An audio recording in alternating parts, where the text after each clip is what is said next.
Now, in terms of there's no free market, Trump just take Intel 10%, 9.9% Yeah. stake from Intel, right? So Yes. this is to me like a nationalize Intel, but Well, it's exactly what it is. But I mean, this is one of the interesting things about Trump is that he pulls the mask off the system. I mean, he's now Mhm, at the same time as he's nationalizing um, industries, mhm. he's also privatizing the state. I mean, because I mean, there Okay. comes a point where because the state will presumably start to receive dividends from Uh-huh. Intel in the unlikely Yeah. event that it ever makes a profit. So you can start to see how the Uh-huh. two things are becoming a hybrid. But Yeah. in truth, they have been that for a very, very long time now. Mhm. So this whole idea of free enterprises, a free market, fair competition, it's just a myth. It No, it, no. it does I mean, okay. what was in the 50s that the CEO Hmm. of General Motors said what's good for Hmm. General Motors is good for the United States. Yeah. Now we talked about last time. The meeting with Putin is to make peace with Russia, so that together, the idea is Yeah, to go against yeah, China. yeah, So he wants to do almost like a Nixon in reverse, right? yes. So now certainly I don't think it's going to work, but within the deep state, within the United States, I think fundamentally they all agree they want to preserve the U.S. influence, the U.S. hegemony. But there is a difference in terms of who should be the priority, China or Russia, right? That there Yeah. there is a difference there. But let's talk a little bit about the difference. The U.S. Russia relationship is different from U.S. China different, isn't it? It's So profoundly different. So the Russian and the US, they do have direct competitions, like in the energy market, in the military industry market, and the agriculture market. There is a direct competition, isn't it? Yes, But China absolutely true. doesn't. No, no. I mean, the thing to understand about the American-Russian relationship is that, of course, these countries have been adversaries since the end of the Second World War, Hmm. continuous adversaries. And in many, many ways, they do resemble each other. I mean, in ways that it is, I mean, it's more than just superficial. They're both territorially huge countries, Hmm. not heavily populated. Hmm. They both have an abundance of natural resources, or at least the United States used to, Hmm. less so now perhaps, but certainly I mean that has been the relative history. They're both continental economies. They're both self-sufficient, or at least Yeah. America was a self-sufficient Hmm. economy. And of course, the other thing is they're both ultimately countries that originate from within the European system. Okay. Russia Hmm. was a Hmm. European power. The United States originated as a European settler state and has become heavily involved in European affairs. So they each, in their own way, reflect aspects of European culture and European military and diplomatic culture as well. And they are the two big powers in Europe.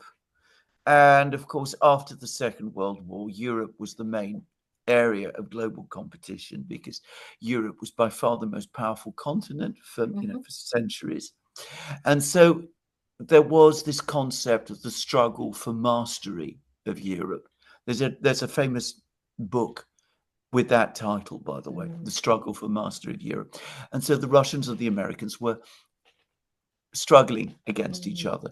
Now, the result was, at the same time as they were doing that, they got to know each other very, very well. I mean, Yeah. Russian officials and American officials would meet. Um, to some extent, certainly Russians would know English. Hmm. There would be interactions. You'd have, at times, a kind of camaraderie emerging. Hmm. And yeah, I saw this. I've seen this myself. I used to get invited. Well, I could still probably get invited if I wanted to the Russian embassy in Athens, Hmm. and they would hold big parties there, and you'd see the Russian military attaché and the American military attaché, or you see the head of the Russian intelligence agency there, and the American, and they would meet and they said, well, we got one over you in Kosovo.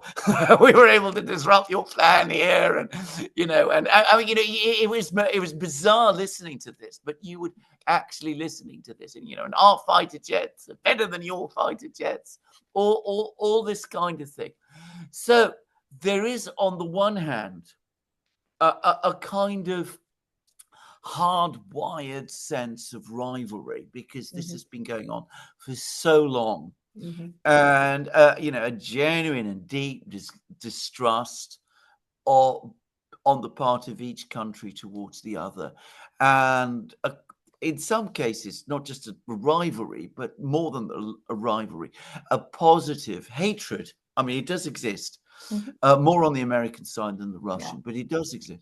And at the same time, there is a sense that, if we are rivals with the Russians, this is something we're familiar with, we're comfortable with, we kind of know the rules, or we have some kind of rules, we can interact with them, we can meet with them, it's something familiar. Then each country, when they encounter the Chinese, they come up with something completely unfamiliar and very different. The Americans more than the Russians, because again, the Americans have not really got used to the fact of Asians being equal to themselves, an equal party to themselves. And of course, they haven't got that sense of familiarity with China that they do with Russia. So on the one hand, you can see that there's the pull, focus on Russia. They're the enemy. Break the Russians. If we can break the Russians, we can then isolate the Chinese. The Chinese are the big enemy. They're the people we really want to come up against. And besides, we know the Russians so well. It's somehow betrayal that they don't come round to our way of thinking, because they should understand that it's the Chinese who are the real enemy, because, they're so different from us. We and the Russians are like each other in so many ways. Why did the Russians prefer to be with the Chinese instead of us? So you get a lot of that sense of the Americans. And the Russians went through all of that in the 50s and 60s. I mean, they interacted with the Chinese. Some Russians came to like China a lot, by the way, in the 1950s. I remember there was a Russian official called Ivan Arkhipov who was sent by Stalin to China, and he fell in love with China. He learned Chinese. He was coordinating a lot of the economic interactions between China and the Soviet Union at that time. But, there was also a lot of incomprehension and confusion and inability to understand China very well. I remember reading the memoirs of the Soviet foreign minister, Andrei Gromyko, and his meetings with Mao. And he couldn't quite bring himself to understand how Mao could be so steeped in Chinese culture. He didn't understand Chinese culture himself. And you could see that, at some level, he felt that Chinese culture was this strange, inferior thing, and we Russians much superior to all of this. But then, of course, it all went wrong for the Russians, as they have never forgotten. I mean, this is something that, again, people in the United States just don't get. But in the 60s and 70s, the Soviets, the Russians found themselves with competition with both China and the United States at the same time, and it broke them. And the big lesson the Russians learned from that is never, never, ever get into a conflict with China again. There is no need to. There is no need to. We can have good relations with China. Our longest border is with China. It is absolutely existentially important to us that we remain on good terms with China. And that means that we have to make an effort to get to understand China well. And you can see that in the last 20 years, especially since Putin's time, but even more since relations with the West collapsed in at the start of the Ukrainian crisis. You start to see that there's been a major effort in Russia to try to get to understand China. There are lots of Russian students now in China. There are Chinese students, by the way, in Russia. They're starting to try to learn each other, the Chinese language. They're starting to do those kind of things. So they had to fail in Mhm. order to learn, Yeah. and the Americans haven't yet reached that level. Well, regarding the Americans, I agree with you that there is a deep, like a lack of understanding, Yeah, from the yeah, US side to understand China. But it's not like they don't have opportunities or they don't have the people. During the time, the Red Scare, they got rid of a whole bunch of the people who actually do know China. There is one guy in particular, I think his name is John S. Service. He grown up in China. He speaks like 12 dialects of China. He's not yeah. one of those people who like to hang out just with the high-end people, No, the diplomatic circle. He's not that kind of person. He like to travel around China, talking to the farmers and that kind of countryside people. He's that kind of person. So he truly know China. yes, Well, you would think somebody like that would be very yes, helpful. The State Department, they got rid of him. They fired him. yes, So they had the opportunity to know more yes, about China, but yes. I know. they blow it. So, Yes, they did blow it because again, I mean, it's a little bit like the Soviet. I mean, the Soviet Union also had people in the 50s who knew about yeah. China, Uh-huh. but the political leadership simply could not register the Hmm. fact that China is an equal country. The Soviets had this Hmm. problem in the 50s and Okay. 60s. The Americans have it today. So people who understand and think about China and relate to China in the way that you're describing are not welcome in the halls of power. Okay. Certainly not in Washington today, certainly not in Moscow in Hmm. about 1960, just Okay. to say. Hmm. I ought to say something. I've told you I've got many books about China. About two-thirds of them are written by Americans. I Okay. mean, Americans have a much richer um, tradition of Chinese studies Hmm. than, say, Europeans do, any Europeans. If you're talking about Chinese painting, which, as you know, is a topic which I am Hmm. particularly interested in, I think pretty much every single book I have about Chinese painting is written by Americans. Because, of course, Okay. I mean, I read these, I learn about Chinese art, um, in English. So it's invariably Americans.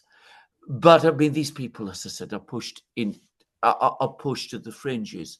I have a friend in London, Kerry Brown, who is a professor at a British university. He loves China. He also speaks Chinese. He Hmm. travels around China a great deal. Hmm. He too has been pushed out Yeah. of any position of importance. So certainly, you're absolutely right. The expertise is there. And if you think about it, China's economy actually complementary to the US, right? Yeah. China needs the US energy and soybean, for example. And so this fear of China is not necessarily China is like it, Russia direct competition. It just they don't like the fact that China is increasing its influence and also in a way present to world an alternative. That's where the Yes. US cannot stand to have a powerful China, right? Well, it cannot stand an alternative. It cannot accept an equal. I mean, Uh-huh. Uh-huh. it's structurally unable to do that. I think there's something one needs to understand about the United States is what a very, very young country the Yeah. United States still is, and America, the United States, is very much a product of its War of Independence, its revolution, its Hmm. constitution, and its conception of itself is that it is the future. Yeah. Yeah. it, it, it, so, um, if America is not the future, if China is, which it's increasingly beginning to look to many Americans as it might be, then that is something that Americans find very difficult because Yeah. the future has to be them. they don't seem to do much to look inside, domestically the problem the US No, has. They no. blame everything on others, like outsourcing of the jobs. It's China's fault Yeah. or Mexico's Yes. fault. But if you look at closely, just recently there's some companies go under. Well, one part of it is this private equity. They are the one who destroy lots of the US companies, through financial means and just extremely, I don't know. I guess they're legal, but very questionable ways of doing business destroy companies. Good companies like a Toys R Us and Sears and Red Lobster, one after another, are destroyed by these private equities. Nobody's even talking about that. No, It's China's fault. you're completely correct. I mean, I can remember in the 1980s when this began, this process of cannibalization Mhm. in Western economies began, and you had criticism of it then. You remember Oliver Stone did a film, Wall Street, which is Yeah, partly about that. yeah, But of course, all of that is just nobody talks about it anymore because I mean, the people who won were the people who did those things yeah. because they had the money. They have money at the end of the day. So I mean, absolutely. I mean, impossible for any of that to happen in China.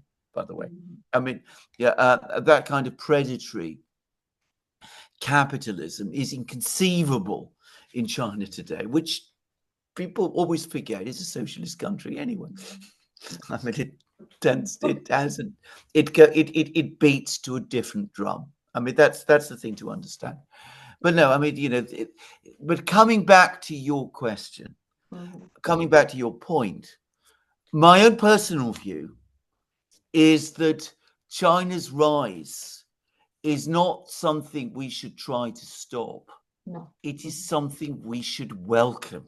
mhm, If you're talking about the United States can be the future mhm. if it works with China. Yeah. I mean, there's no reason why it shouldn't. Well, yeah, part of the reason I think Yeah. the forces within US that hate China is because China is different. Like Yes. private Yes. equities, they would want China to have private equities so they could Yes. go, making money there and Well, insert influence there. That's yes. that's part of the thing. Yes. Yeah. Yes. Hmm. Yes.